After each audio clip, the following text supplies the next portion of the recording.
Hello. I was waiting for the commercial, but we're going to start a little bit differently today. And on that note, we are kicking off today. We're just going to start. Hello and welcome to day 5.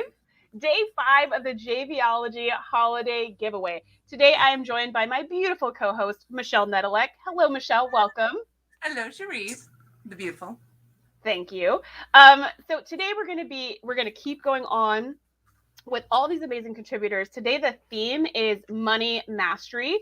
But that doesn't mean we're only going to hear from people who are money masters. We're going to hear from a handful of our amazing contributors, just like we've been doing for the last several days. And what I'm really excited about is, every time we have one of these giveaways, which we do usually twice a year, I look at the gifts and I go, oh, these look pretty good. But then when we talk to the contributors, I'm like, oh my gosh, there's so much in this gift that I didn't see or know or understand. And so I'm excited about that. Michelle, I know you've been watching for the past couple of days. Any kind of standout moments for you? Well, absolutely. I was particularly enamored with Ivano's gift and went immediately to go into which is kind of funny to me because Ivano's a client of ours, so I couldn't actually go into the back end and just get it. Like, yes, I want to know everything he knows. That guy's amazing. He's such a Renaissance man, yeah. Totally. I really want to see one of his sculptures. Right? Or all of his sculptures. All of them. Well, right now he's in Victoria, and apparently they're in Edmonton, so maybe we'll get to see them over the holidays. For those of you who are Americans like me, those two places are in Canada, and that's maybe why you haven't heard of them before. And far apart. Little background. Sorry. Yeah, no, Victoria, you're fine. Victoria's in the background running all of our tech, and she was saying, like, do you want the commercial now? But we're good. We're going to do the commercial for sure at the end and maybe sprinkle some commercials throughout, but you're totally good. So before we get started today, a couple things that I want to talk about that I think are just great to let the community know. One of the things I want to talk about is the 5 Partners in 5 Days challenge that's coming up. Actually, before I do that, Victoria, can you drop in the chat or in the comments the link to the JVology giveaway? So if anybody's watching this, they'll be able to go and grab their gifts while we're chatting. Thank you so much. So it's going to be dropped in the comment section below wherever you're watching this video. So yes, the 5 Partners in 5 Days challenge is coming up, I think, in January. So Michelle, do you want to tell us a little bit about that? Absolutely. I would love to tell you. So basically, 5 Partners in 5 Days Jumpstart Challenge is an opportunity for you to go out and find partners who are actually interested in promoting your products and services already. So some people may have products and services. Some people might not even have them. You're just doing the COVID pivot right now. Welcome to the dance. And that's okay. That's totally cool. If you have a concept or an idea of what you want to deliver to people, you'll still be able to find partners because Jay will go through all of the information that you need in order to be able to perfectly align with the people that are part of that Jumpstart Challenge. And the really cool part is a lot of the people that are already part of the community or veterans in the community or, just longstanding, been here forever kind of people.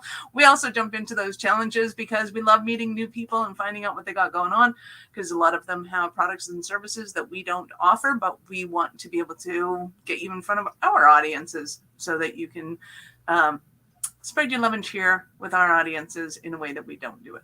So, and what's great about that is, this is what I love about this community, is that we don't only talk about the science and the art of creating joint venture partnerships, but we provide this container or environment where you can actually practice getting partners, and then you get partners. It's just like this all-around solution, which I love. And speaking of our amazing community, we've got our first contributor here who's been a longtime member of our community, and we'd love to bring her up on stage. Hello and welcome, Wendy. Give us a second, Wendy. Okay. There you are. Hi. Hi. 2 of my favorite people. Hi. Oh, same. Hello. We're so excited to have you here. We know how great you are, but maybe other people watching right now don't. So why don't you, I know, which is crazy. So why don't you start by letting us know a little bit more about who you are and what you do? What's your zone of genius? Ah, well, thank you for having me. I so appreciate being here. And so I'm known as the Date Your Money Coach. I am an MBA, so I know about the competence kind of stuff, those tangible ways to make money. I am a psychologist, so I know how you got where you are right now in terms of your money. And I'm a sex educator, and I believe in infusing passion and pleasure into everything that you do. So that hence the Date Your Money Coach. And so I am happy to be here. And in essence, I work primarily with women. I help them to create a healthy and intimate relationship with their money. So, yeah, that's what I do. I love that. It's such a fun kind of concept because there's, money isn't really thought of as something. I don't know. I don't usually think of intimacy when I think of money. I think of Yeah. maybe transactions. I think of maybe gaining things or Mhm. losing things, but I Yeah. don't really think about a relationship with money. So, I'm just curious, have you seen any kind of common myths or roadblocks people have when it comes to their relationship with money? One being maybe they don't know that there's such a thing as a relationship with money. Oh, yeah. I think that's the first thing. When people hear me talk about, like, is your money, are you in a relationship with your money? Is it friends without benefits? You know, is it about, like, do you have a money honey, which is kind of there's potential there? Or is it like a soulmate lover relationship? They start to think about it differently. I am a sex and relationship expert, and so I can see the thread of how you treat your money is similar to how people go about dating. You know what I mean? Like there are, we if to date a human being, you have to know if you're even ready to have a relationship. That's the first step because we keep repeating the same problems and the same things over and over without shaking it up. And so that's the first step. That's what I walk people through and help them through. And so, yeah, yeah. It's that's what I find is people don't think about it as a relationship and then they kind of dive to, well, what do I do? And one of my clients has coined this phrase. She says, my work is deep and doable. Deep and doable. I love saying it. I love the double entendre and all of that. And it's really funny because, there is some deep stuff. There is some, just like dating a human being, there is some work you got to do so that you don't keep the person that you date doesn't keep showing up just in a different body. You know what I mean? You have to do that. We have been conditioned to handle our money in a certain way, either deliberately because we're told, money doesn't grow on trees, or it has to be hard work. We need to hustle, all of that. Or, you know, I learned this, so I'm going to do the opposite because I don't want to be like them or this or that, and it's the same thing with dating. It's the same thing. All men aren't this, all women should do this. Like you have to find your own way through. And there's a process that I take people through, a five-step process to kind of get to this. Yeah. So, speaking about that 5-step process, can you tell us a little bit about your gift? Yeah. So my gift is a pathway. That it's a piece of what I do, and it's a 5-day journey through. What makes you. What does passion and juiciness feel like in your life and in your career? So it's just a little thought kind of game there to make sure that you can really discover how to fuel yourself and get yourself all juicy and yummy so that you are able to have the passion. Because I believe that without, clarity, without confidence, and without the competence, you can't get stuff done. So this is kind of the before step. This is like, how do I kind of look at these things in a different way so that I can have all the money that I want? Sorry, go ahead, Michelle. No, I was going to say it's super fun, and I love the whole concept of being able to. I've been preoccupied this whole time, going, "Oh my God, what has my dating like? How does that parallel my relationship with money?" And so I'm just fascinated with embarking on this, which is again kind of funny because for a while I was like, I still got to get in there. It's awesome. Yeah, yeah, good stuff. I was I would thinking the love same that. thing. Yeah. Like, uh-oh, that's why I'm in trouble. And it's so funny because I do get those reactions. Like Michelle was kind of like, "Oh, I got to kind of do this," and then Charisse was kind of like, "Uh-oh," And so that happens. That happens. This is our And everyday experience. but I don't believe in shame or guilt. We have those emotions, but we don't have to let them rule us. And we can learn other things. We can kind of figure out, like, how can I make this fun? Some of the things that I do are about, how do we make this fun? I talk about a money date, and to some people they're like, "Ooh, that's an interesting concept," and then other people are kind of like, "A money date? I don't know What do I what that wear? means. What do I?" Yeah, Yeah. but that's the point. What do I wear? You Something know? sexy. Yeah. You know? What do I have? What treats do I have? To be If fair, you that's Michelle's answer to everything. Well, So, mine too. What I Mine would give too. us. Yes. I mean, and it makes all the sense in the world. Yeah. Um, And so thinking about a money date, thinking about, what would I want to have around me? When would I want it to be? Is the same kind of energy I want you to use when someone asks you out and they ask you to go to a rodeo. oh, that would be my response to that. I want to go behind them on Teresa's date to rodeo. I know how I respond in rodeo. So That how the you question think alone is hysterical. Like, I've never been asked to a rodeo, clearly. However, that being said, I am positive that I would freaking love a rodeo. I'd be like, "Ooh, look at that! Ooh, look at that! Ooh, that's dangerous. You shouldn't have did that." Yeah. That looked painful. And so, however, I use the rodeo because people have a visceral reaction to that, like, ooh, either that would be amazing or not. And it's the same kind of thought about your money. Like, when you think about how you're using your money, you should have conscious, visceral reactions to, I don't want to buy that. Or am I buying that because everybody has that kind of bag? And I'm not the, ooh, don't, use that money, that latte money. Like, if you love your latte, do not give up your latte. But I'm Yeah. sure there are things that you have overlooked in your bank account or in your daily spending that could go to something that you really love and enjoy. So Or that's what more we're talking about. lattes. Yes. Yeah. I agree. I remember that advice of like, oh, don't buy this expensive coffee, which I agree. And I can spend so much money on coffee. I do spend so much money on coffee. And I bought a Keurig machine to spend less money on coffee, but it doesn't taste the same as the other coffee. So I just end up having twice as much coffee. So like that whole thing of like, don't get the thing you really, really like did not work for me. So that's what I really love about your approach, Wendy. You're not saying don't get the thing you really, really like so you can be a cheapskate and pay for important things. The whole point of money is pleasure and enjoyment. Yep. After Align all to your values. bases are taken care of, right? Absolutely. Like, Align to your values. If you love that latte, do not become homeless paying for that on your latte. lattes, right?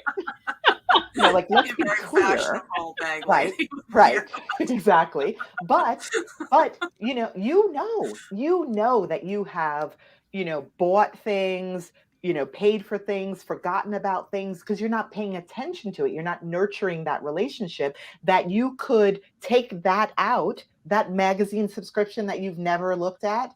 You know what I mean? You could and that have money for your latte, which gives you so much joy and makes you happy and juicy and yummy, so that you feel good, so you can make other money in the long run. That's what I'm talking about. And for this crowd, I would throw in buying online courses, buying software, buying processes, buying stuff that you are never going to use because you think if you buy it, it's going to make your business work, but you don't plan to use it. Yes. And you know what? That's perfect for a perfect segue about the giveaway. While Michelle's looking up a fun question for you, Wendy, I just want to say, like, this is what the giveaway is about. We don't want you to go in and just get every gift because they're there. Pretend like these cost money because they do. Yes. They're worth money that we're giving them to you for free, but we want you to go through and really be thoughtful about the gifts you're selecting and only pick the ones you're actually going to use. We don't want any of this stuff sitting on the shelf. So if you like what you've heard from Wendy and you want to get your hands on her gift, head on over to JVologyGiveaway.com. But before we let you go, Michelle's got a fun question for you. So you can get I have had to go off the chart and think of something juicy for you. So in the spirit of Christmas and holidays and fun stuff, if you were a cocktail, what kind of cocktail would you be and why? Such a great question. So I cannot drink any longer, but I just any bevy. No, it's okay. Like, no, my cocktail would be like a beautiful color. It would be a little tart and a little sweet. It would have a little surprise in it because I'm always like, "Hello, I'm here," and it would be a tall drink. You know You're what I a mean? tall glass of water, honey. Yeah. You're definitely a tall glass of Because water. those little like I'm not a shot. I'm not a quickie. I'm not. Okay. I'm a slow and savoring kind of like, ooh, that tastes good. And ooh, there's a little, a little spice, a little sour, a little sweet in there. That's, ooh, yes, that's the kind of drink I would be. Nice. And Love salt around the Of course. rim. And maybe a little garnish. Yes. That was a beautiful answer and a great question, Michelle. Thank you so much, Wendy, for coming. Again, if you want to get your hands on Wendy's gift, head on over to JVologyGiveaway.com. Thanks, Wendy. Have a great rest of your day and a great Thank holiday you. season. Thank you. Much love to you guys. Love you right back. Thank you. Well, that was awesome. That was a great question. Feel free to come up with all the questions on the fly if you want. I just won't. So we've got our next incredible contributor waiting in the wings. We're going to bring him up to the stage. Hello and welcome, Kevin. Hello, Charisse and Michelle. How are you? Hello, doing awesome. So this is exciting. We haven't had you in a giveaway before, have we? No, No, right? first time. Been thinking about it, and I dove in with both feet, both hands in the deep zone. And all the rest of your body's in. Great. Exactly. Welcome to the JVology holiday giveaway. So I know that you are awesome, but the rest of our community doesn't know that yet. So can you let people know a little bit about you and kind of what you do? Well, the last 25 years, I've been a financial planner. And so I deal on the financial planning side and the money side. And about 2 years ago, I started diving into using my creative side. So behind me, I have an album that was released a couple months ago on Spotify. And so with my work that's very analytical, I try to use both sides of your brain, the analytical brain and the creative brain. So I utilize that through 25 years of experience on the financial planning side. My stand-up comic world of the last 6 years, and now singer-songwriter. So, wow, we have more Renaissance men. This is awesome. Yeah. So, but I can't write music. I write the lyrics. I have a tag team client of mine that's a music teacher. She said, "Hey," I said, "Hey, Michelle, let's do an album." And so Michelle and I are people that wrote 14 songs. So, and it's all about that dormant inside, unlock my happy. So. Interesting. Does that tie into your gift? Because your gift is a little bit. Does it have your gift? It intersects. Goals, does it tie into happiness? Yes, because Moola V Journal. Moola V is a created word that will be in Webster Dictionary 1 year. I'll start a fan page for that or something like that. But Moola, money, and C'est la vie en français. Moola V, living your life and money on purpose. So this is a journal that is open every quarter. It touches on a book, Conversations About Money, a book that I had published 7 years ago, Financial Photographs, How to Talk to Your Family About Money. So an excerpt from the book to engage the person with 3 questions. And then we go over goals and money from a life and money side. We go over what you're thankful for and what you dream about. Because at the end of the day, if we live our life on money on purpose, money and life do intersect. So that's what the journal's all about. Life and money intersect. Yeah. That's awesome. Life costs money, and money, not everything's for free, unfortunately. So, wow. But money is subjective. So some people, want to retire with a lot of money, and you don't know how long you live, right? I had a great grandma lived 107, mother that passed away at 65. So, you got to live the life you want to live during your working years and your retirement years, but you want to make sure you don't have more days than money left at the end of the day. Right. So how important is it that people kind of focus on their money on a regular basis? Is it like a daily thing, a monthly thing? There's the one thing of foundation, making sure the bills can be paid and so forth, right? Mm-hmm. But then there's basically being able to enjoy life and having enough money for those what ifs. You get sick, someone passes away, you want to give away to charities for estate planning. There's the current and then there's the future, right? And we all don't know how long we're going to be on this earth. So I like to work in quarters, so 3 months at a time. and you're dealing with weekly or quarterly goals, which turn into monthly goals, which turn into weekly goals on the journal. So it's set up in a process where you're getting little things done, you can set up little gifts for yourself or whatever, right? Every So time sorry, Kevin, I didn't mean to cut you No, off. go ahead. I really like the idea of that breakdown. That's a structure that I've seen before in a couple places, but one of the places, I think the first place that I saw it was in a book called The One Thing, and it's something that they use at Keller Williams Real Estate, because one of my best friends works for Keller Williams in real estate. Yep. And so she's the one who introduced this to me, and they call it the 411, and this way of breaking down the year into months, into weeks, into days and stuff. It's a genius idea. It's kind of not as straightforward to do if you're just kind of doing it in your head, but I love that you have a journal that walks people through the steps. Now, on the back end, Victoria asked a question, just a couple questions about this gift, but one of the questions was, does your journal have anything to do with financial planning? Or is this just like any goals in life? It is a money and life. Budget in my world is a bad word. I deal with cash flow because budget, I don't want to do a budget, but I want to do my cash flow. My moolah, what I call moolah flow, because you got to stay within the brand, right? So basically, yes, it is financial planning, but this is one of my courses I have is your moolah story. So this is kind of tag teaming with that in the sense of writing your story, because, if you're single, married, widowed, whatever, everyone comes to the table with a different money story, and that money story from the past will influence your future. And goals, dreams, and all that stuff, they could be fulfilled today, they could be fulfilled tomorrow. But yes, so the foundation is financial planning, but it's basically the goals. If you don't have the goals, then what are you going to plan for, right? So it's more educational, there's no advice, what to buy. That's because in this day and age, well, what do you buy? No, none of that. It's all based on your beliefs, your values, all that stuff. And then you get into, can I afford it? And who would and be prioritization too. Sorry, Charisse? Who would be the perfect person for this? It's kind of like, I don't have a niche, right? I'm looking for people that want results in their life. They want to be able to retire when they want to, not because they have to. I use the story in one of my songs is that, you phone in sick, right? But I want people that I work with to phone in retired, meaning that they can walk in, they can phone up tomorrow and say, I'm retired, but they know they don't have to find a job a month later, right? You can sell your house today and retired for the next 3 years, but then when are you going to have to buy the house again, right? You can retire, but how long can you physically be retired without having to work again? Because the thing is that, if you work, retired, well, you can still work, right? Who knows? We'll be working on the beach in 20 years with a hologram client, right? We won't even need an office, right? But what I'm saying is that working because you want to, not because you have to, right?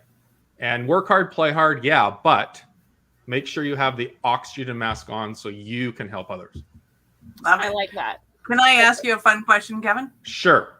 Awesome. If you were a mode of transportation, what would you be and why? A mode of transportation. I would probably be one of those people that ski and they walk. They use the ski things for walking. Just because I want to smell the roses, I want to enjoy life. Now, that's not going to get me somewhere quick, but if I was on that or a moped or something that goes slow, but gets me to my destination, and I'm not stressed about having to get there quick. I love it. That is awesome. Such a fun answer. Go ahead, Michelle. I was just going to say, and thank you so much for being here with us today. No, thank you. Absolutely. Those of you watching, go into the giveaway and go download Kevin's journal and start. Because we want to live the moolah V. Well, Yep. exactly. Start planning out your life. Head on over to JVologyGiveaway.com. Thanks so much, Kevin, for coming. Thank you. Have a great rest of your day. Okay, I would be a transporter. That being said, let's bring up our next contributor. Of course you would. I was like, what a fun question. Transporter. Hey guys, How you doing? how are you? I wish you had given me that question. It's scary to think, what is this question out of the blue that they're going to throw at me? It's not going to be that one. I know, I would have loved it. I You had a can great answer that for one, but it won't be that one. It won't be that one. But when we get to your question, you can choose to ignore our question and answer that one. That could be a fun little twist. But before we get there, we're not there yet. Now we're at the very beginning of the conversation. Minders, welcome. So you have been in this community for a while, but we would love to still introduce you to people who haven't met you yet. So can you let us know kind of, who you are and what you do? And I'm not sure if you heard that. Indeed I can. Can you hear me now? Yes. Okay. So I put on my earbud because I was getting feedback when I was talking. So I wanted to make sure that didn't happen. I thought you were going to walk away on us. Yeah. Bye. So I'm a product launch coach and consultant. And what I do is I help people who have never launched a product online before, as well as those who have, launch their products and services so that they can focus on the long term to reach their goals. So my best market are people who are authors, say in a nonfiction book, and professional service providers who are used to working one-to-one with clients, but now they want to reach a mass audience. So that's what I do, and I've been doing this for like 8 years, and I have some approaches that are pretty unique in the marketplace. Really focusing on a data-driven approach to build your business. So that's the short answer, guys. A data-driven approach to build your business. What do you mean by that? Well, I am somewhat of a left brain type of person. And so I use a lot of worksheets and processes and so forth. And as people will see when they go to my gift, it's all about the 5 tools that I use every day with clients, as well as on my own launches. And so each of those tools uses data, uses, spreadsheets or checklists and so forth. And in the process of using those tools, you learn new things about, what launch methods are right for you. So in the using of the tools, you get all of these right brain creative ideas. I mean, so it's a different way of approaching this.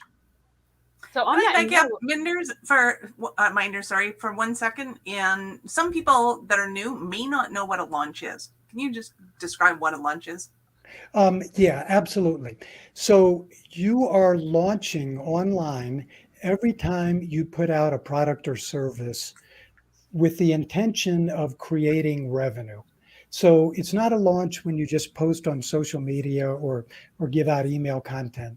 But if you do something with the idea of getting people onto a webinar or getting them to buy a small or higher price course, that's a launch. And they can be very simple and straightforward, as easy as putting a post on Facebook, for example, and they can be a long process that could take you several months to create. Awesome.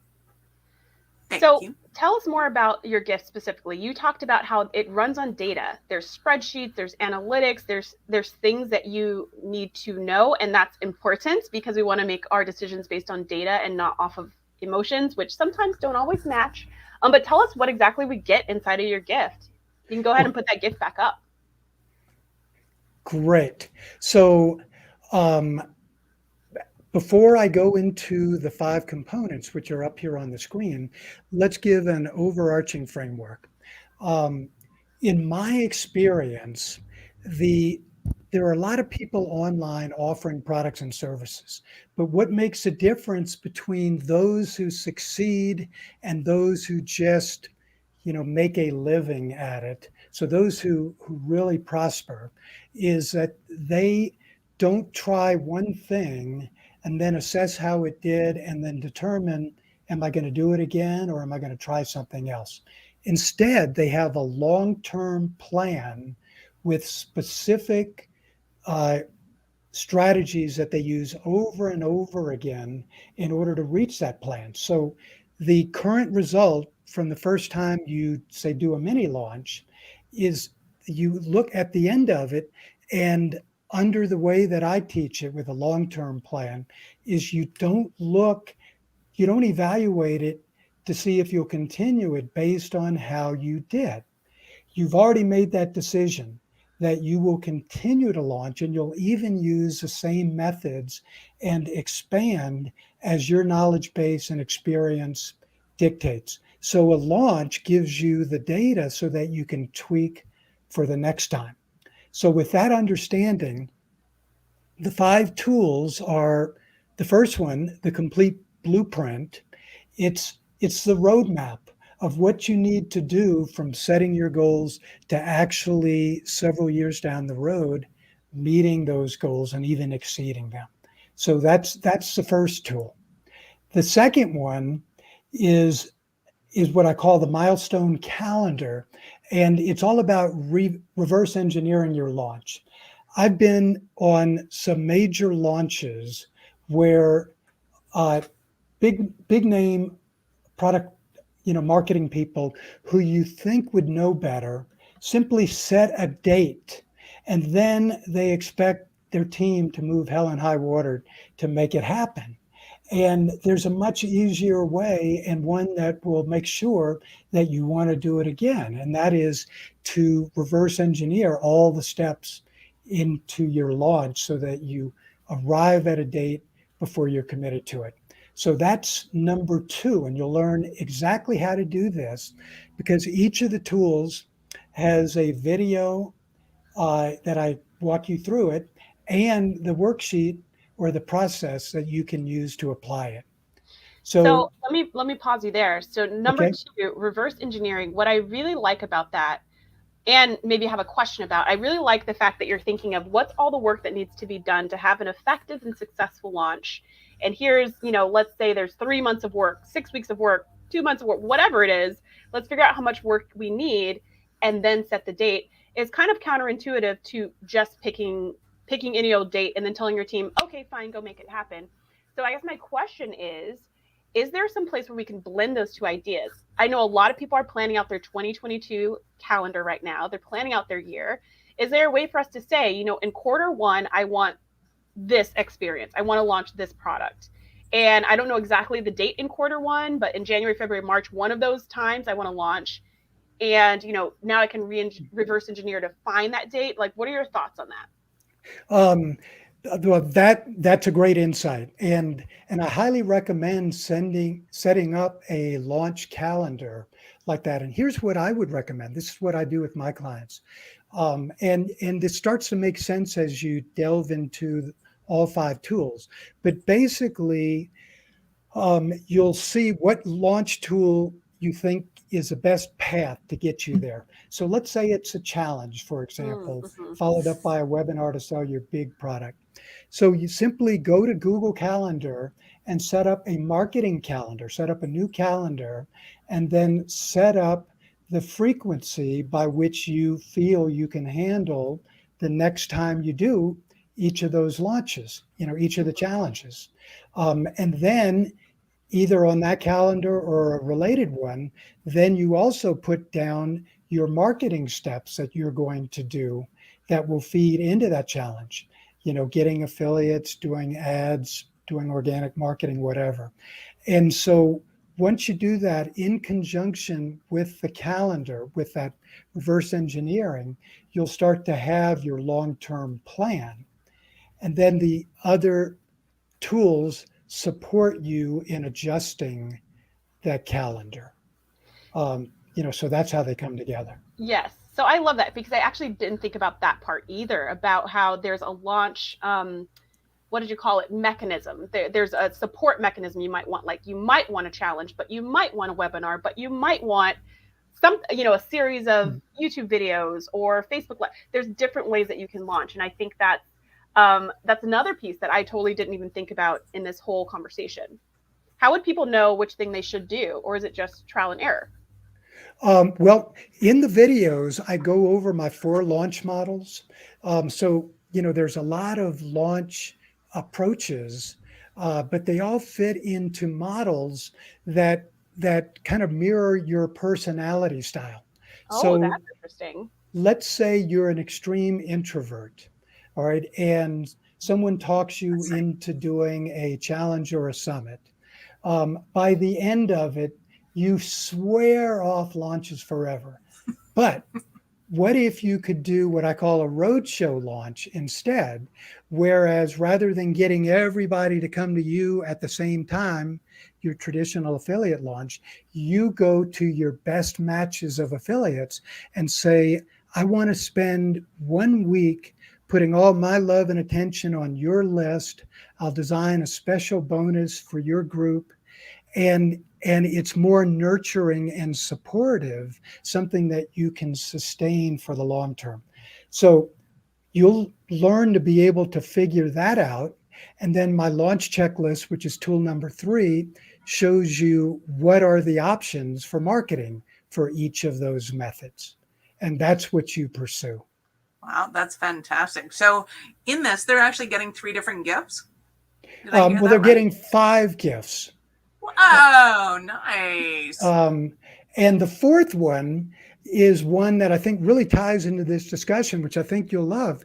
And it's the cash flow forecasting model. All right.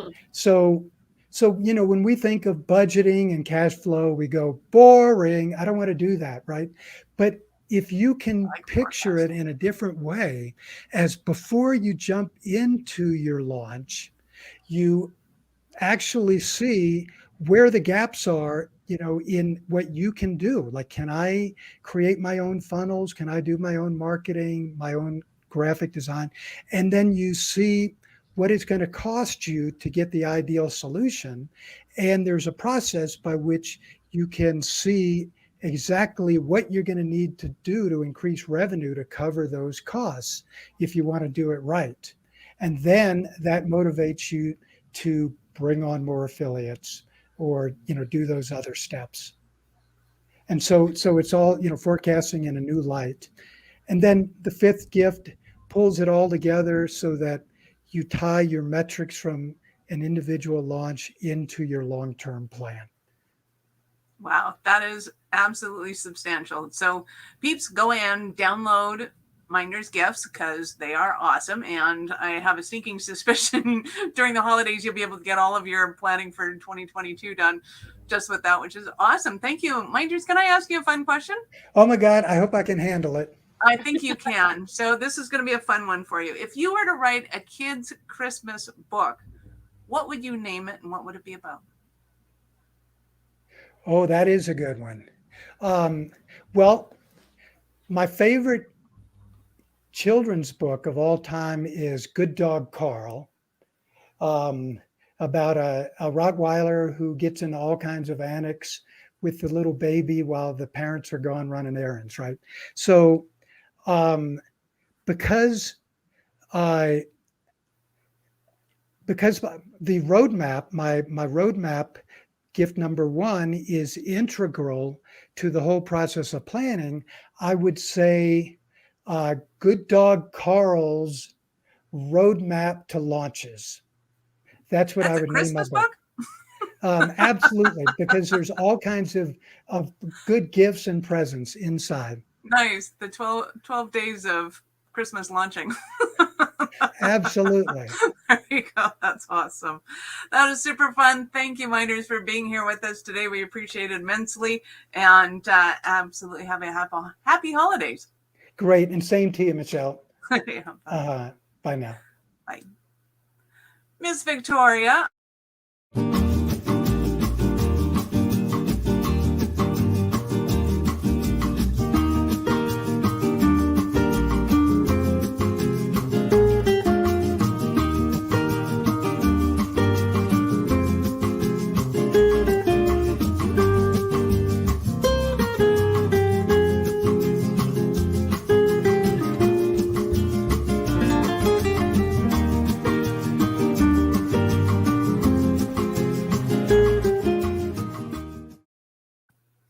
So for those of you who don't know what the JVology Summit is, it is an epic 2.5-day event, which feels like it's about a week because so much gets done during those days.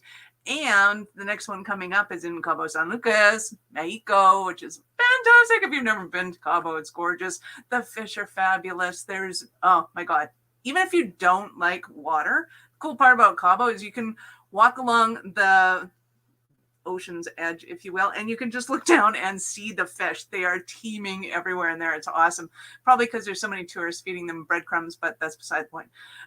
Getting back to JVology Summit, it is meant for people who are running their own businesses. You have products and services. You've done affiliate launches before. You're set up. You're ready to go. And it's an opportunity to meet and greet with other people of that kind of same caliber in business, if you will, and get a whole ton of ideas. At Cabo, the one and only Dan Martell is going to be there. So if you run a SaaS company, you're going to want to get your butt down there. I understand that the hotels are full.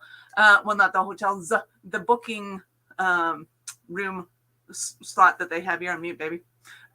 Is there and is full, but there are other hotels in the vicinity, and I'm sure they can find you on the rooms. You just have to buy the honeymoon suite, that's all. But it's worth it, totally worth it. And they're going for like the weekend before and the weekend after, so you're gonna have a ton of fun. That's play, and not all work. And of course, during Summit, it's usually during the play times we get all work done anyway. So that's probably true. Are you going to Summit, Michelle, this year? I am not. So maybe next time. Maybe I will go in Kananaskis, yes. Okay, in the fall or whatever. Yeah. Okay. Well, on that note, we are going to move on to our next amazing contributor, which is me. Hello, Yay! I'm the next contributor. Therese, I know you're fabulous. Victoria knows you're fabulous, but there might be somebody here that doesn't know you. So give us 5,000-foot view of who you are and what you love to do. Well, hello, everybody. I'm Charisse. I've been your co-host for the last couple of days. So I work here on Team JVology doing special projects like the giveaway. But what you may not know is I also have my own business called JVJoy, where I teach people who are brand new in online business how to grow their email list using great epic lead magnets and joint venture partnerships, because I think that that's just faster. And it's a lot more fun, especially if you're new and don't know what the heck you're doing. It's really nice to partner with a bunch of other people at different stages so they can kind of help you when you get stuck, give you support. It's really amazing. So this is maybe my, I don't know, 4th or 5th or something giveaway. I'm not really sure. And I try to kind of mix up the gifts and stuff that I offer, but I'm excited about this one because we've got just so many cool things. Every time we have so many great gifts for people to experience. So I'm excited to be here and talk a little bit about my gift that I have for you guys this time. Awesome. So what is your gift? So my gift is called the Lead Magnet Level Up course. This course will teach you how to make 3 very simple lead magnets that also have a lot of value. They pack a punch. So the 3 types of lead magnets that I teach people to make are checklists, roadmaps, and toolkits, which are super simple. They're not going to blow your mind as far as complexity, but that's what we want. You know, we want a lead magnet. That's going to be something that you give someone in exchange for their email address. We want a lead magnet that is simple for you to make. That's something that you can do. It's not something that you need to hire a bunch of different people just to put it together. And we want something that's simple for people to consume. When we make a really complicated lead magnet, chances are people are not going to make their way all the way through it. And then they're not going to benefit. They're not going to know what a genius you are because they won't get to fully experience it. So this is a great course for people who either don't have any lead magnets or you don't super love the lead magnet you have. It's only like maybe 3 hours or so of a course, but it's step-by-step, super logical. And if you do this course, you will walk out with a lead magnet. And I think, Michelle, you've taken this course, right? I was going to say, is this course that I bought from you? Yeah. This Peeps, is it. oh my God, you're in for such a treat. So when she says it's just 3 minutes or 3 hours, it's a lie. It's it's awesome in that you go through it, you hit pause, you go and get the stuff done, you come back, you hit pause, you get that stuff done, and by the time you're done consuming this, you've got lead magnets, and they're awesome and epic lead magnets that people want, and that you can then come into the giveaway next time and give away because they're valuable and people want them. So yeah, and what's really fun about that, yes, completely. And thank you, Michelle. And what's really fun about that is that there's one of the, each lesson is just like little bite size, less than 10 minutes for each and every lesson. So that way you can kind of do it on your own time without feeling overwhelmed. But what I really like is there's this one lesson that's about how to find that viral content, how to find the topic that your audience really wants to know. And that's going to be really amazing for a lead magnet, but also it could be great for a blog post, for emails that you're sending out to your list, for social media campaigns, for launches, as Minders just said, for webinar content. I mean, just that little piece alone of figuring out what is a good idea that your audience really wants is so powerful, because that's a question that a lot of new people ask is, I don't know what my people want. I don't know That's a question a lot of people or a lot of people should ask, right? Yeah, you should be asking that all the time. And if you're not, how do you know if an opt-in is a good opt-in? That's a great question. Good is relative. So it really depends on your expectations and kind of your previous data. So this is your very first lead magnet. You have no baseline data to compare it to. So whatever you do is great. And then you're going to try it again and see, was that better or was that worse? So there's always going to be testing involved. That is imperfect. That's right. That's right. And so what I like to look for as far as a good lead magnet is I like to see, does it tell me something I didn't already know? Does it tell me something I already knew, but in a new way that makes me go, oh, that's what you mean, right? Is it giving me something new? Because if it's just going to be the same thing I could get from just Googling, I'm going to be a little disappointed, because I'm going to be like, why did I get my email address for something I could Google for free? So it should have that extra layer, and that extra layer should demonstrate your expertise, right? So this is the place where you want to really bring your A game and not kind of just say the most basic things because you don't want to reveal your secret sauce because you want them to pay for it first. Well, guess what? They're never going to pay for it if they think your secret sauce is ketchup. They're going to be like, everybody has ketchup. I had a financial person once recently put out their opt-in. They're like, 3 things you need to know in order to make money in the market. And I went, awesome. And I go and get it. And it's like, buy low, sell high. And I'm like, no shit. Right. Or it's like, no. Spend less than you earn. And you're like, okay, I need some more. Right. Like I need, and here's the thing, like as an expert, you may be thinking, but you know, these are things people know, but they don't really do them. That's probably true. But restating it or just saying it again is not going to help them do them, right? Like that's not going to make any difference. So let's say you're a health coach and your thing is like how to lose weight, and your 3 tips are eat less junk food, drink more water, exercise more, or something. People are going to be like, really? Because everybody knows that. But what you want to do is do that extra layer that shows your expertise. Maybe if you're a health coach, you give 5 foods to avoid if you have XYZ body type, or if you have, XYZ blood chemistry, or something that's a little bit special, feels a little bit customized, where people are like, oh, if I have a certain body type, I should avoid, this random thing, or maybe this common thing that I eat all the time. Like, I didn't know, maybe it's even something like what kind of cheese. Maybe you're like, yeah, mozzarella is great for you, but cheddar, stay away from that. Something like that, where people are like, wait, what? People don't know that, but that shows you're an expert. You know what you're talking about, and you're letting me eat cheese. And all wins. Cheese, cheddar cheese and a pizza. Tried it. Not a fan. Learning something new every day. Right. Oh, and I would ask you, and it's time for your fun question. I would ask you, if you were a cheese, what kind of cheese would you be? Yeah, well, okay. So if you're a cheese, what kind of cheese would you be? I would be that, what is that cheese called? I think it's called brie, where it's got kind of like that layer on the outside, but on the inside, it's all gushy.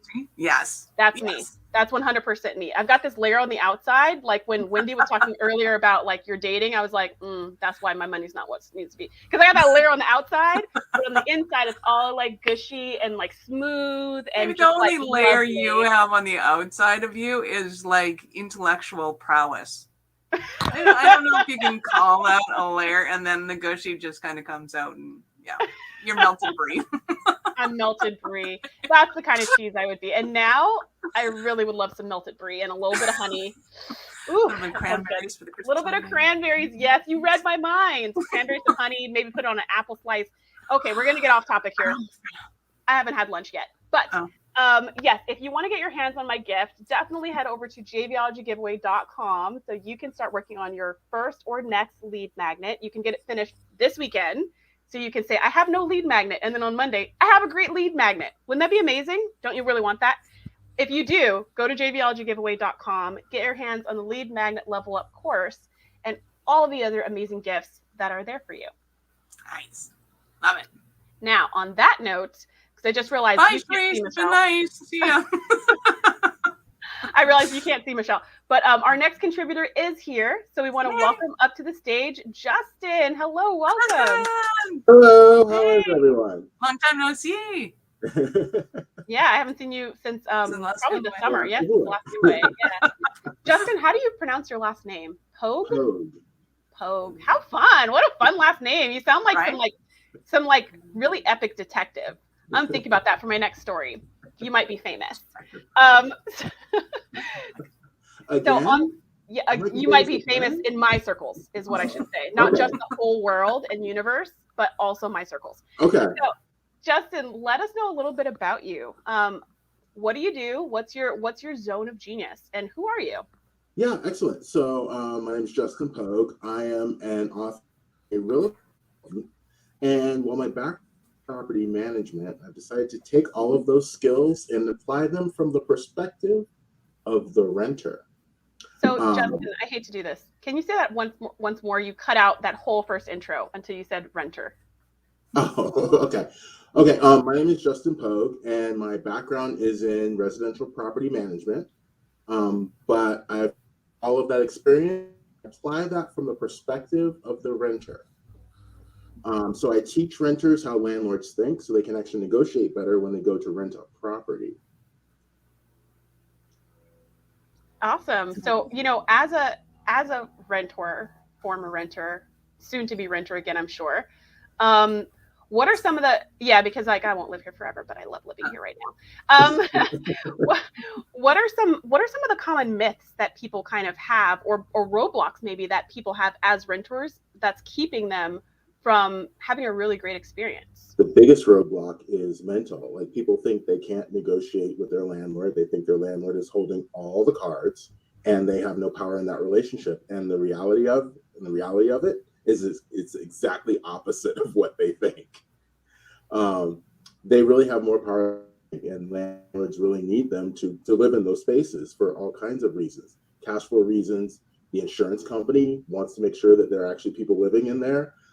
They have loan covenants with their bank that they need to satisfy. So the renter really has a lot of power in that situation. That's interesting. Okay, so as a renter, so I definitely have that thought that the landlord kind of holds all the cards. And I also think if it's a really nice place, how do I stand apart from the other renters to get that spot? But now you're saying to look at it a little bit differently, to realize that they need me. So with that mindset, how would I approach that? Because now I'm thinking like, oh, I'm not just competing against these other renters, but I'm actually trying to demonstrate that I'm the renter for them because I can help solve their needs. So how does that work? Yeah, absolutely. You are living in their retirement. So if you are actually taking care of the property, making sure it's clean, maybe taking care of the curb appeal, sending them pictures of their property if they live out of state, helping maybe if you're handy, maybe helping to repair things in the property as things break down, you're really in a position to help solve the problems and the things that landlords worry about. And if I get to worry less and have less stress, then you are a better tenant for me to have, and I want to keep you. Hands down, period. And you're known quantity. I know you already, rather than somebody else who I might rent, who I might have to roll the dice on later. So if you flip that script around a little bit, you really realize that relationship is powerful for both you and the landlord to maintain. So tell us more about your gift, since we're kind of talking about your superpowers already. Oh yeah, no, absolutely.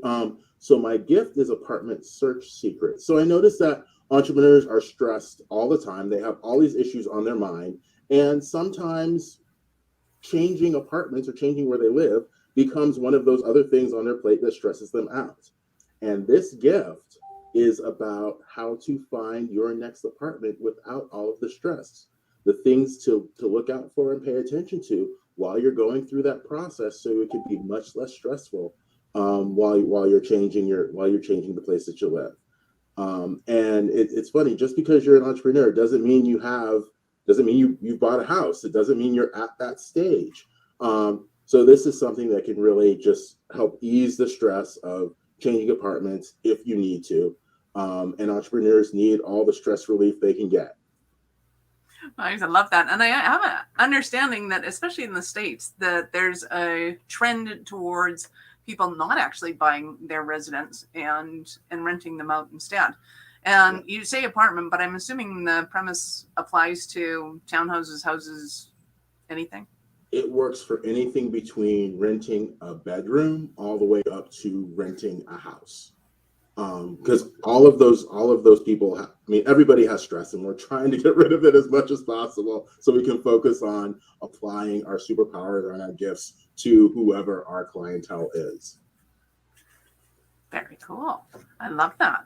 So I have a fun question for you. Did you already go there, Sharice? Because you were, no? Okay. No. So we want to know, if you had a superpower, what would it be? It's really interesting. So as a property manager, I think my superpower has been empathy and developing trust with people, because I have had tenants share information with me that it just boggles my mind how much information people have shared with me over the years. In fact, I wish I could forget some of the things that they've shared. But it really gets down to the value of relationships and the power of relationships and developing relationships with other people. And that, especially just being an entrepreneur, being in business at all, like the relationship is central and key to everything. And that would be, and I think that would be my superpower, is developing those relationships with people and really building that trust, that when I'm dealing with people, I'm authentic and I really do, say what I really do, achieve what I say I'm going to do, which unfortunately is becoming much more rare these days. Right. Yep. So not only are you a superintendent, you're a superintendent.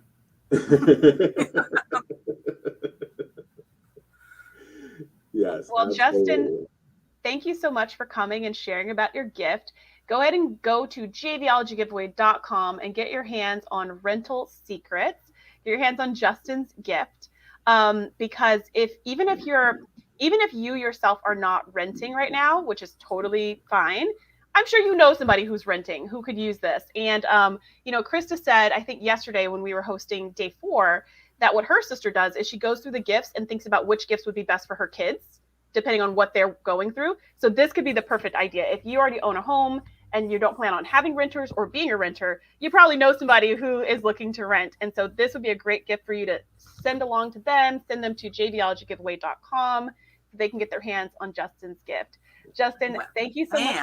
Yeah, I'm gonna interject there. If you are a landlord, go and get his gift as well, because he's got some awesome tips and tricks in there that will actually allow you to have creative suggestions for your tenants, especially if you're having a hard time finding good ones, that might be able to improve that relationship and get you epic tenants.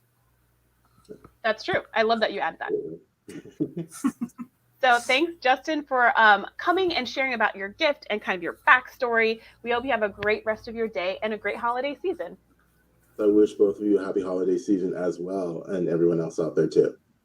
Awesome.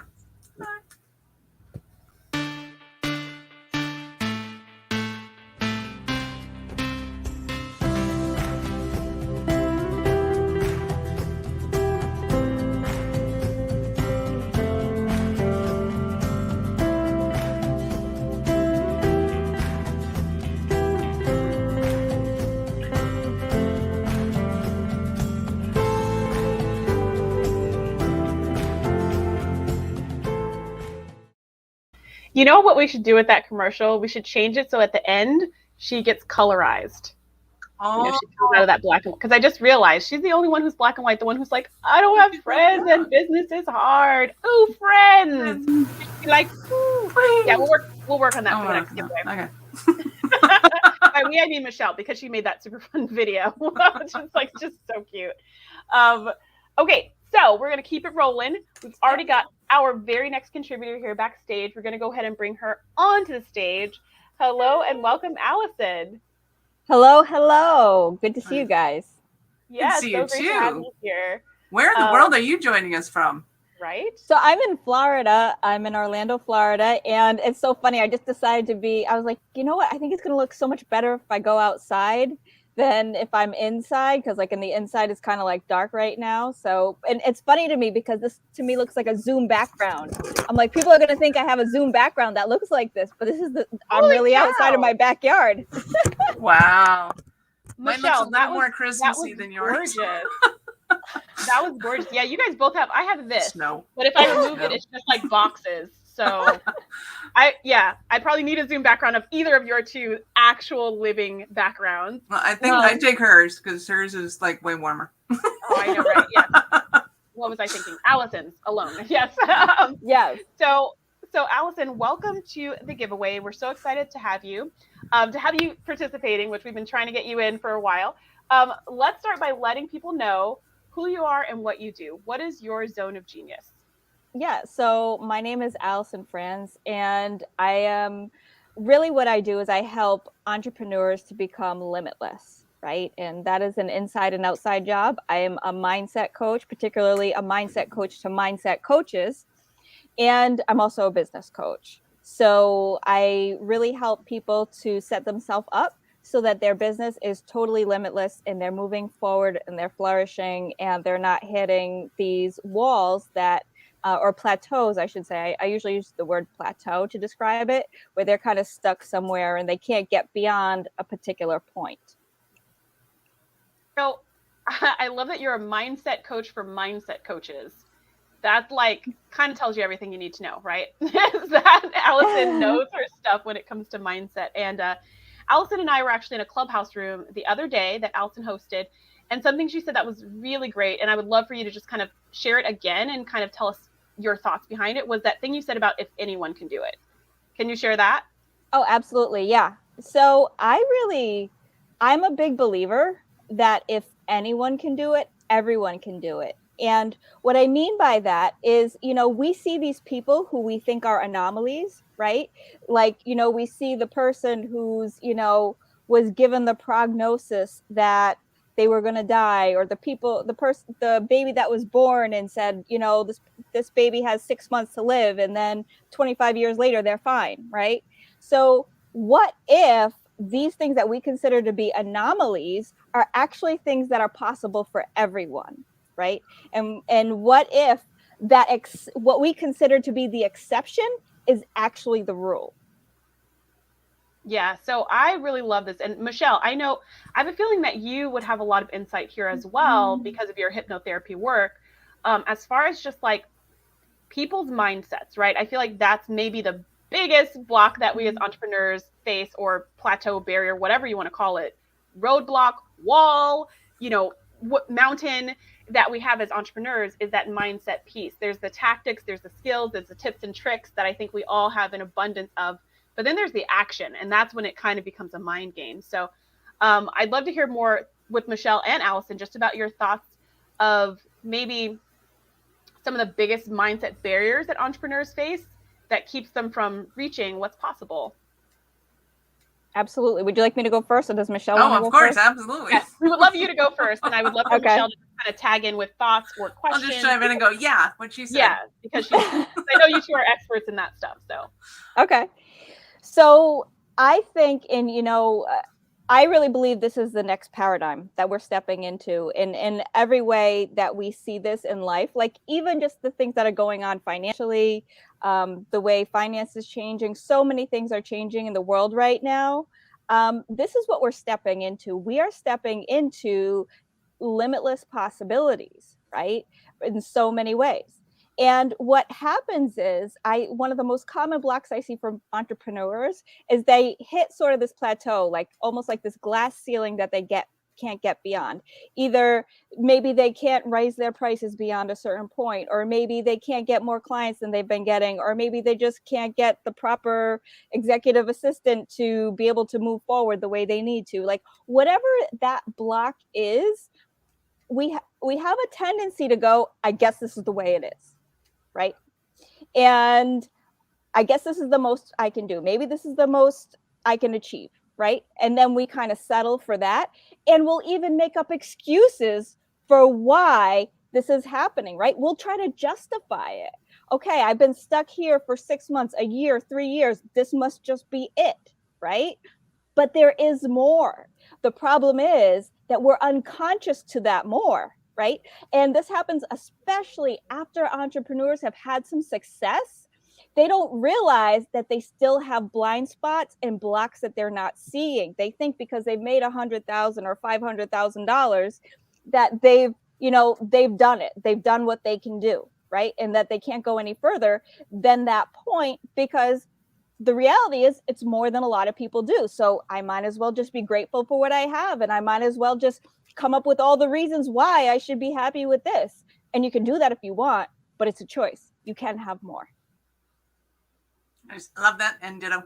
No, I'm kidding. I think that we are in an age of being able to ask for what we want and getting it. And it once upon a time, like back in the 80s, you had to think about that and wrap your head around, can I really have what I'm asking for?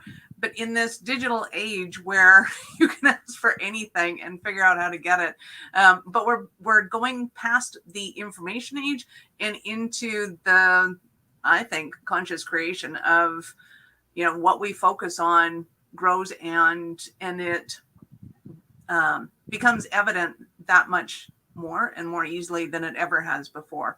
And I also agree with your point. And I think it's super important for people that have a background in mindset and understanding how we create a reality is that we do get used to, we think that we're, progressing every day. It's like, oh, I do my process on myself every day, so I know I'm growing. And it's like, well, yeah, but you're still using your own filters to do that. And there are certain things that we can't get past unless we go to somebody else in our peer group, somebody like Allison, to be able to see those and identify them, because we can't see our own stuff.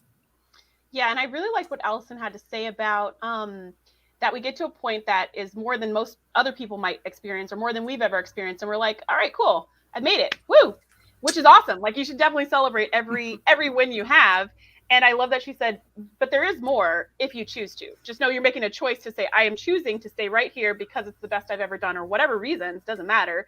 But just being conscious that I am choosing that this is enough, which is fine. And I appreciate that, because I think a lot of people don't realize it's a choice.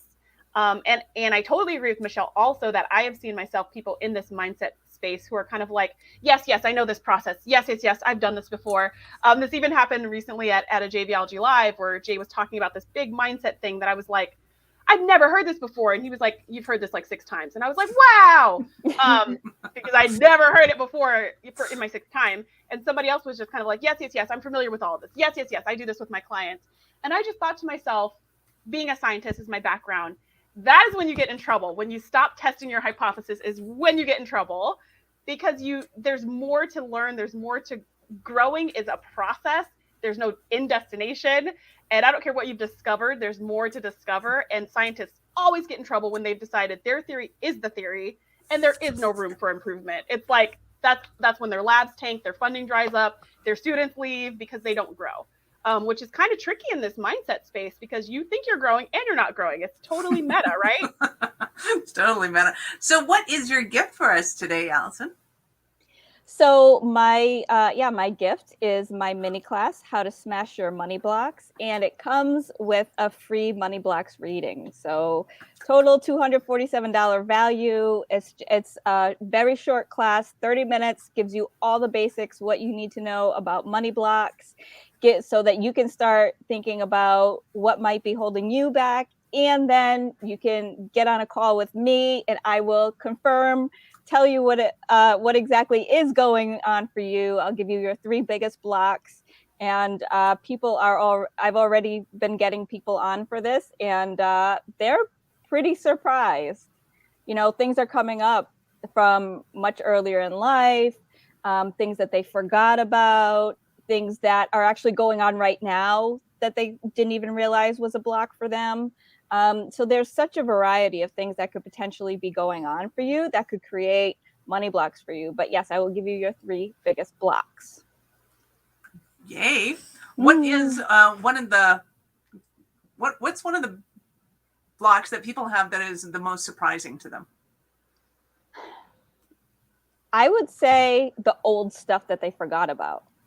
because what actually happens is people forget that certain things even happen, right? Because like something that happened when you're 21, you might not even remember it. Like you got fired from a job when you're 18, you're not thinking about that and how that might have affected you, right? Or, you know, when your dad lost his job when you were 9, you're not thinking about that, right? So all those things create a foundation, right? And it's always so interesting to see, you know, sort of the you know, sort of like the way things play out, right? So for instance, I was on a call with this one woman yesterday, and what happened was she had drawn this conclusion that, you know, wealthy people were only care about money.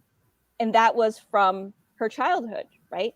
Now in real life, as an adult, she actually has a lot of wealthy friends who are super generous, and they give her like these lavish gifts, like they've thrown her $1,000 several times just to be nice. I want her friends, you know, right? and so the reality is, like, she has these wealthy friends who are totally wonderful, awesome friends, right? But she goes with the program from when she was little, when she saw her family being really self-centered about money and just being gimme, and not really caring about other people. That's the program that's holding her back in her business. Meanwhile, what she's living is the polar opposite of that. So that's just one example of how things can be so tricky. That's yeah, really interesting. I find the whole mindset thing, and well, I find it fascinating. So I took a whole business in it, but the whole regression therapy to me is fascinating and fun, because to me, it doesn't matter what's going on in somebody's life right now. You can find out kind of where the patterns came from, and with the help of Allison, you can change those, and the changes become instantaneous, and that's just super fun. And it sounds to me like, too, and this is an assumption, please correct me if I'm wrong, but that once people discover these blocks, the first major step is discovering that those exist, because you're like, oh, how long has that been there? And then the second is kind of getting rid of those blocks. And my assumption is that knowing they exist is not enough to get rid of the blocks all the time. Sometimes you need some guidance. Is that correct? Yes, absolutely. Because what happens is, so after you identify what they are, what you actually want to do is look at what the strength of them are. Because if they're just like little tiny blocks, sometimes you can identify them and get over them. But most of the time, they're like big, gigantic ones, and you might not even realize how gigantic they are and how embedded they are in your mind. And so that's when you need to really do the clean out and clean them out from your conscious mind, clean them out from your subconscious mind, get them out of your energy system, that kind of thing. So because these blocks have been within your system now for a while, like if this is a block from when you were 9, this has been floating around since you were 9, right? So probably in 2 seconds, you're not going to go, aha, and it's gone, right? So yeah, it does. And amazingly, it really doesn't take a heck of a long time to get rid of them, but it does take more than a second and a snap of the finger. You do need some guidance. Yeah. So if you have loved what you've been hearing and you think you have maybe some money blocks or some mindset blocks, and especially if you think you don't have those blocks, you should go and get Allison's gift by heading on over to JVologyGiveaway.com. So before we let you go, Michelle's got a fun question for you, just to help the community get to know you a little bit better. Okay. If you were one of Santa's elves, what would your name be? Unicorn.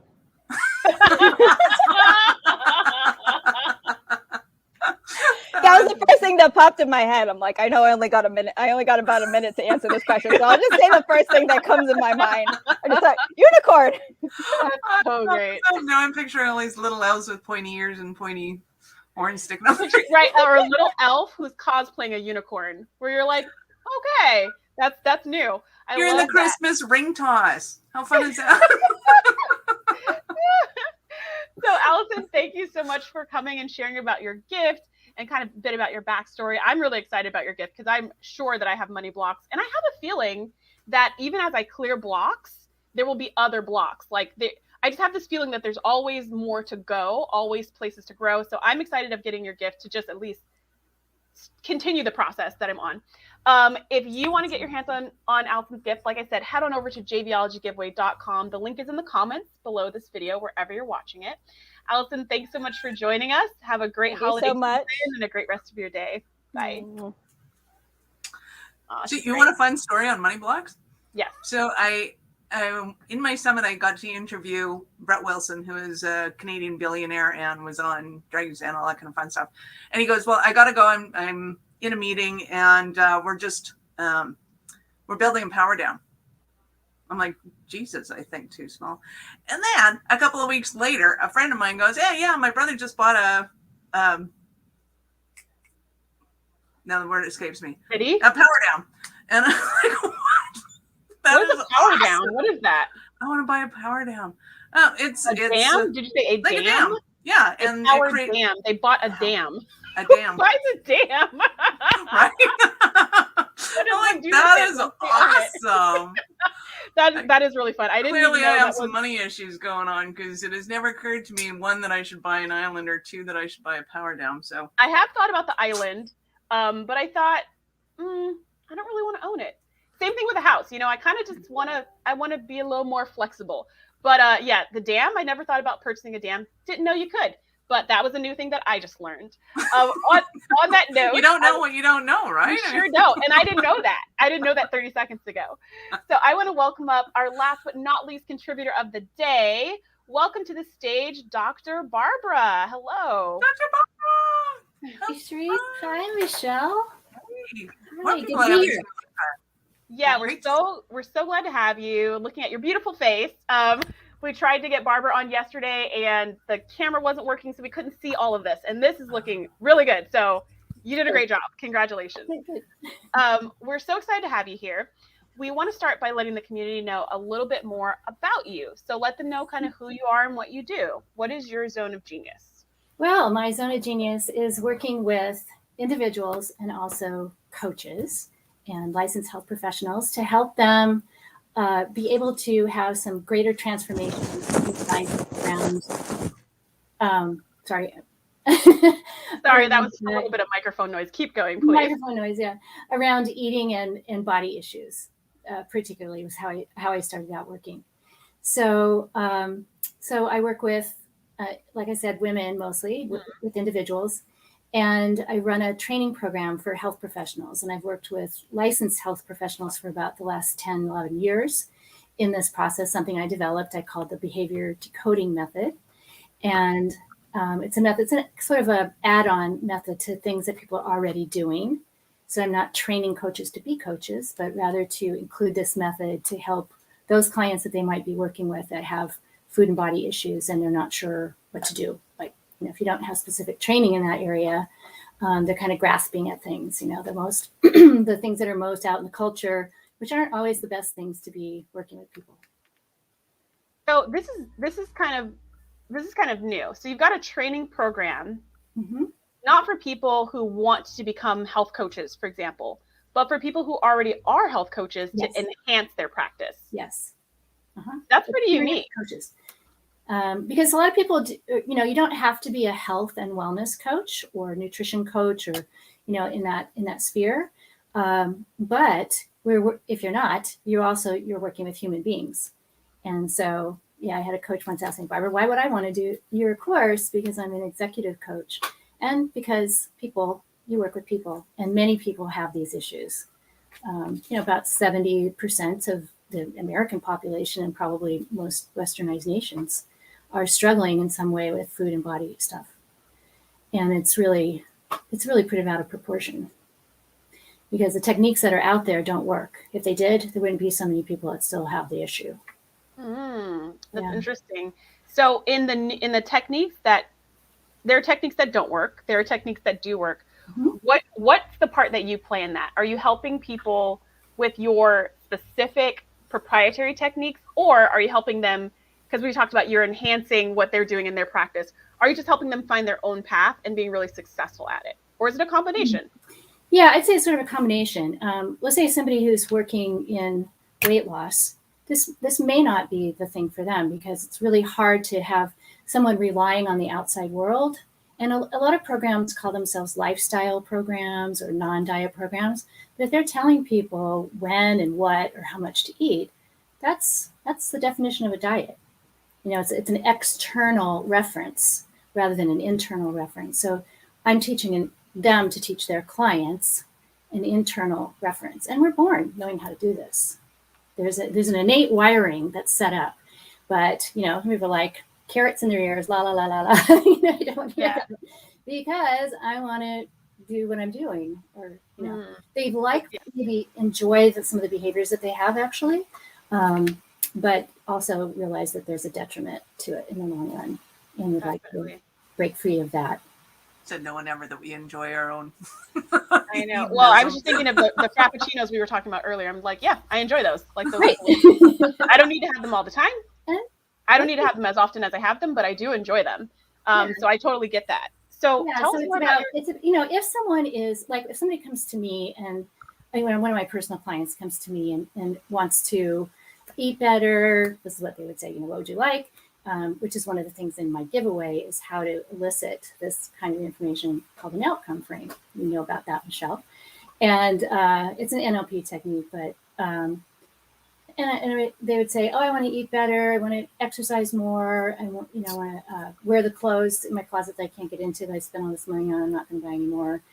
And then I'll feel comfortable in a bathing suit. I'll be more social. I'll have more friends. I'll get a better job and meet the guy. You know, basically everything that they don't have now that they kind of hooked onto their weight. And I'd like to lose some weight. So then I ask them, what would having that do for you? And then they'll say more of those things. And then that you sort of repeat that till it gets to more of a sort of a meta outcome, you know, something that's above all of that, which oftentimes is feel free with food and have peace with my body. And that's often what's at the root of it. So I go, how about if we start there? You know, let's I couldn't take your wish for weight loss away from you if I wanted to. So it's not about, you know, saying, oh, we're not going to, you know, do that or look at that, but it's more about let's work on behaviors. So I do work with people that aren't aware of anything else but dieting, if that's what they're willing to do. So there's a whole movement called Health at Every Size, and a lot of research behind it. Much better research than outcomes on dieting. So people who stop the dieting and focus more on their behaviors have better metabolic fitness over time, better dietary intake, they sustain everything that they've worked towards. And the dieting groups, they fail and then they throw it all away and go for it and throw in the towel. And then they've actually gained more weight than they started. And they start the cycle. And when they lost. Yeah, because it actually works counterproductive to everything that they're trying to do. You know, it lowers metabolism, raises set point, increases your level of deprivation and desperation around food, actually. And so that's part of the reasons why people gain it back. There's a multitude of reasons, but only 2% can sustain long-term weight loss. So on that note, tell us more about your gift, because I feel like everything that you're saying has real world value as we go into January. New Year's resolutions, one of the number one New Year's resolutions, at least for Americans. I don't even know if other people in other countries even make New Year's resolutions because they're kind of dumb, but I do like the idea of goals. So one of the number one New Year's resolutions is always around health and fitness. It is always around that. So I would love to hear more about your gift. What are all the pieces and what results can people expect from it? Yeah, well, it starts out with what I call a screen test. So you want to interview someone that you want to work with and make sure that they're a good fit. So there's a questionnaire for that.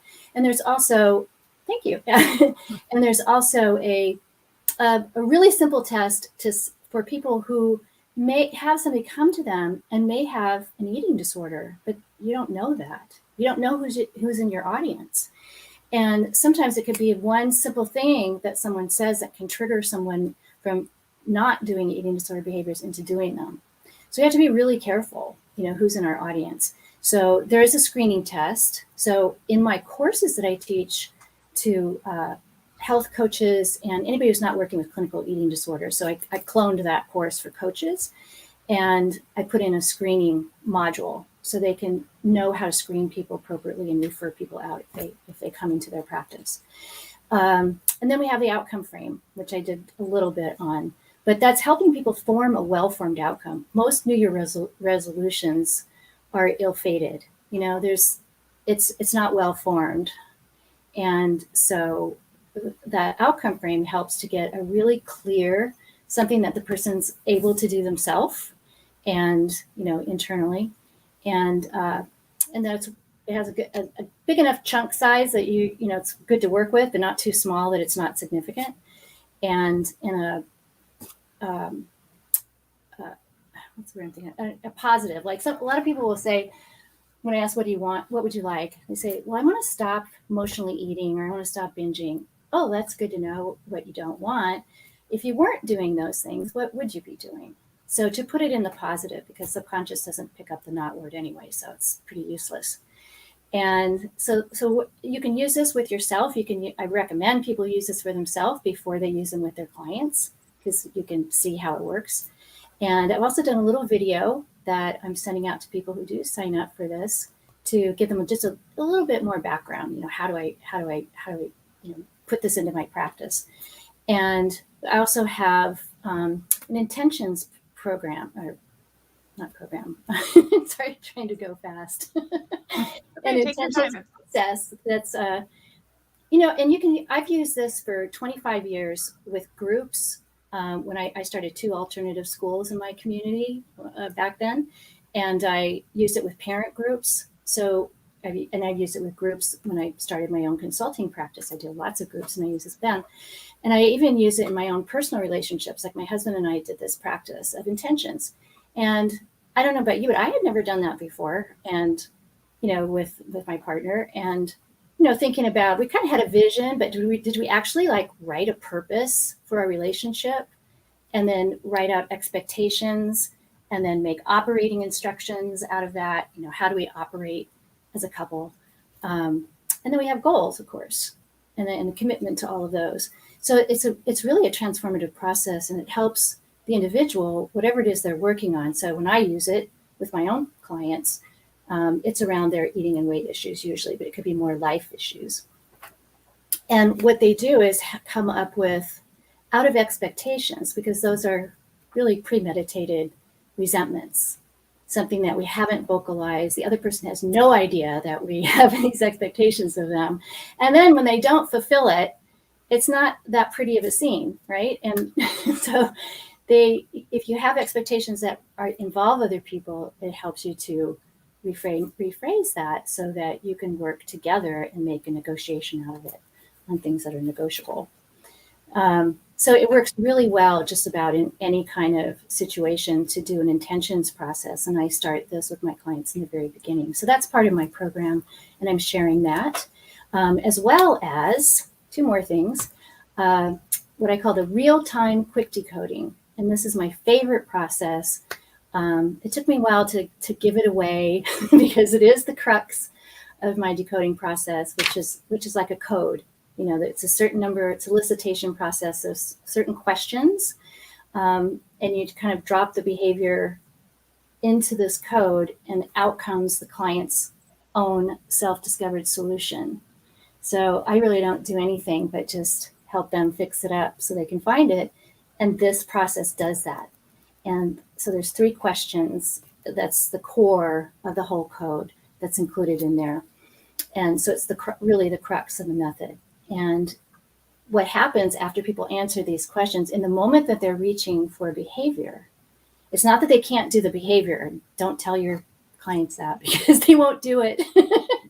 So it's just to take a time out, you know, just to take a couple moments, ask these 3 questions, and then maybe you'll do it, maybe you won't, but it's okay. You know, we don't put any judgment on it, because you're learning.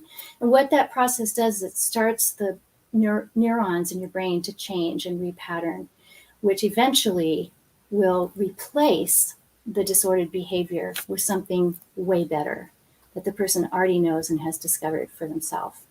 That's fantastic. Your timing is perfect right before Christmas. So Yeah. please go and download Dr. Barbara's gifts, because there's a bunch of them and they are awesome. And we are almost at the end. Can I ask you a fun question? Sure. Awesome. So if you were a Christmas cookie, what shape would you be, and what would you be made out of? That was a Christmas cookie. Wow. I guess, that's, how about Santa Hat? Santa Hat, fun. That's awesome. Yeah. It'd be made out of dough. Makes a lot of sense. Makes a lot of sense. Does. Probably with a little cinnamon. Nice. Yeah, like Cinnamon maybe a Santa ginger- Hat. maybe We a like ginger. that. Maybe Maybe a ginger snap. Those are Maybe a pretty ginger pretty delicious. And I have not had a ginger snap yet for my Christmas holiday experience. So if you've got some ginger snaps you want to send my way, let me know. Dr. Barbara, thanks so much for joining You're us and welcome. sharing Well, about your my pleasure. not one, not two, not three, but 5 different gifts that are included just in Dr. Barbara's gift alone. Head on over to JVologyGiveaway.com to get your hands on Dr. Barbara's gifts. So thank you so much for coming. Have a great rest of your day and a great holiday season. Take care, everybody. Bye. Thank you. Same to you. So that brings us to the end of our show. This has been day 5. We've been going for 5 days straight. We've got 1 day left. So if you have not yet gotten into the giveaway to get your gifts, you need to go because it's about to be over. We only have 1 day left, which is tomorrow, day 6. That's going to be our last day of interviews. And then we have 1 extra day to get all your gifts in. So it's Sunday and it's over. I would say just go today. Head on in there, get some great gifts so you can start digging into them starting tomorrow. Awesome. Have a great night.